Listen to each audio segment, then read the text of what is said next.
Hi friends, today topic వచ్చేసి సుప్రీంకోర్టులో న్యాయమూర్తులని ఏ విధంగా నిర్ణయిస్తారు అనే దాని గురించి మనం ఈరోజు చర్చించడం జరుగుతుంది.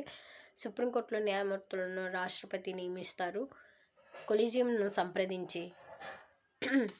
సంప్రదింపుల తర్వాత న్యాయమూర్తులను నిర్ణయించడం జరుగుతుంది.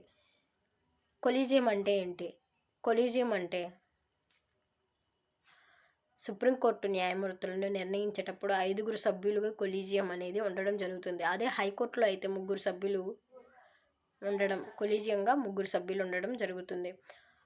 సుప్రీంకోర్టులో ఒక సిజేఐ, భారతదేశ ప్రధాన న్యాయమూర్తి మరియు 4 సీనియర్ న్యాయమూర్తులు కలిసి 5 సభ్యులు కలిసి కొలీజియంగా ఉండడం జరుగుతుంది. వీరిలో ఏ ఇద్దరు ఒప్పుకోకపోయినా వారి పేరును రాష్ట్రపతికి సూచించరు.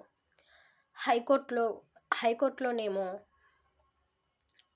3 సభ్యులు ఉంటారు. అందులో ఏ ఒక్కరు వ్యతిరేకించినా వారి పేరుని రాష్ట్రపతికి సూచించరు. ఈ విధంగా కొలీజియం సూచించే పేర్లను రాష్ట్రపతి న్యాయమూర్తులుగా నిర్ణయించడం జరుగుతుంది. అయితే ఎన్జేఏసీ అనేది మన్మోహన్ సింగ్ ప్రభుత్వ కాలంలోనే వచ్చింది. 120వ రాజ్యాంగ సవరణ ద్వారా తీసుకురావడం జరిగింది. అయితే ఇది అంతగా అమలు కాలేదు. తర్వాత 99వ రాజ్యాంగ సవరణ ద్వారా నరేంద్ర మోదీ గారు తీసుకురావడం జరిగింది. 2014 డిసెంబర్లోని ప్రవేశపెట్టడం జరిగింది.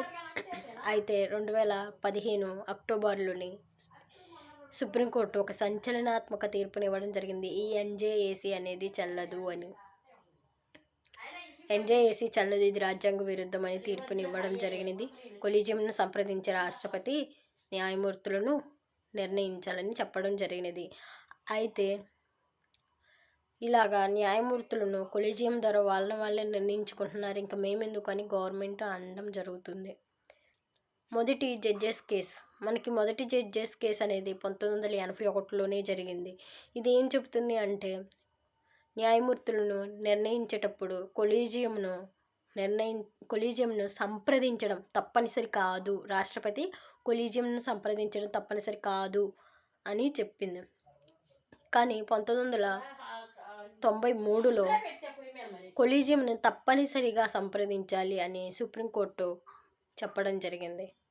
తర్వాత 1999లో కూడా 3వ జడ్జెస్ కేస్, మొదటి జడ్జెస్ కేసులోని తప్పనిసరి కాదు అన్నది. తర్వాత రెండవ జడ్జెస్ కేసు, 3వ జడ్జెస్ కేసు 1993, 1999 ఈ 2 కేసుల్లోనూ కూడా తప్పనిసరిగా కొలీజియంను సంప్రదించాలి అని సుప్రీంకోర్టు తీర్పునివ్వడం జరిగింది.